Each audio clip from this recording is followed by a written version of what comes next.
Okay, for my next dish, I'm going to be making a Mirlinton, or Mirlinton. It's pronounced, different ways in Louisiana, but in Texas, here they're called chayotes. This is what I also make my apple pies out of. So I'm going to be using like maybe 3 of those. And then back here, I have a combination of prosciutto, pork sausage, cauliflower rice, some sauteed onions, bell pepper, and garlic. And here I have my vegetable broth. Just gonna pour that in. Excuse the steam.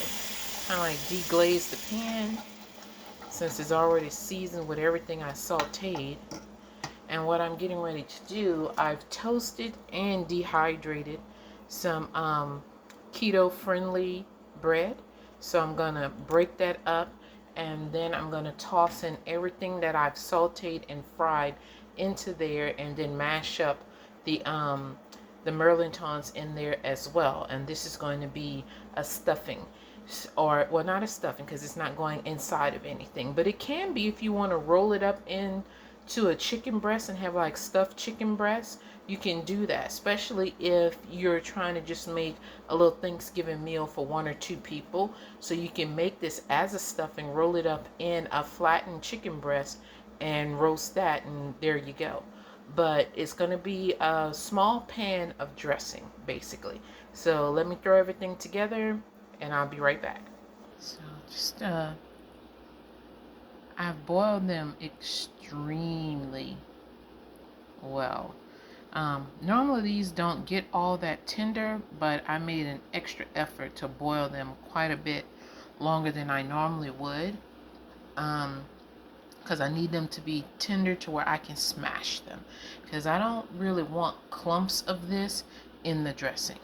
So stay tuned. Okay, I've started mashing down the squash, and I just mash and rub.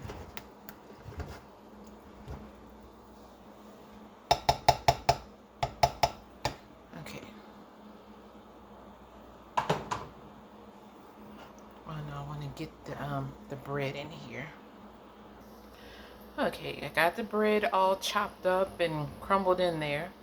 I went the extra step of dehydrating the bread because I'm really particular about how I do food. I don't just throw things together, even though I'll say, let me throw it together. That's really not what my cooking is all about.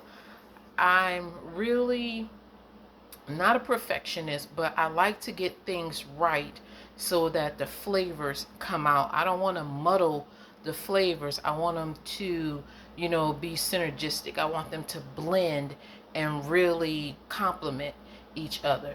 So when you open up a box of like the StoveTop stuffing, those breadcrumbs, they're dry. If it shouldn't be that long ago where no one can remember stovetop stuffing.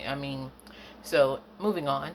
The bread, and I think it's the Love and Fresh that you get from Aldi's. Yeah, that's what this is. And so I toasted it, and then I threw it in a dehydrator for about like 10 minutes to make sure it was extremely dried out.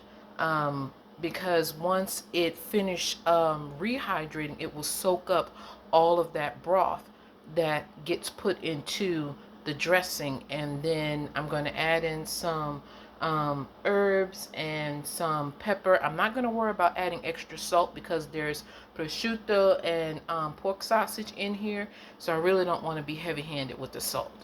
Okay, so this is all the meat and veggies going in, and I'm just going to stir this around, see how it turns out. If it's not wet enough, of course I'm going to add a little bit more broth. Then I'm going to give it a taste to see how it is, if it needs any more seasoning, and then I'll crack in an egg or 2. Okay, I'm going to pop this, I'm going to put this into my air fryer. I decided not to add the egg into it because I do want this to be more of a stove top stuffing. And that's what all of the flavors that are in here are reminding of. So I don't want it to be an actual dressing like a cornbread dressing would be, where you mash or mesh up everything together, whatever word you're choosing to use. So and then bond it together with eggs and then let it bake. So I'm just going to keep this one as is. Put it in the air fryer for about like maybe 10 to 12 minutes. Pretty much how you would a stovetop dressing. So let's see what happens, and I'll be back to show you what it looks like.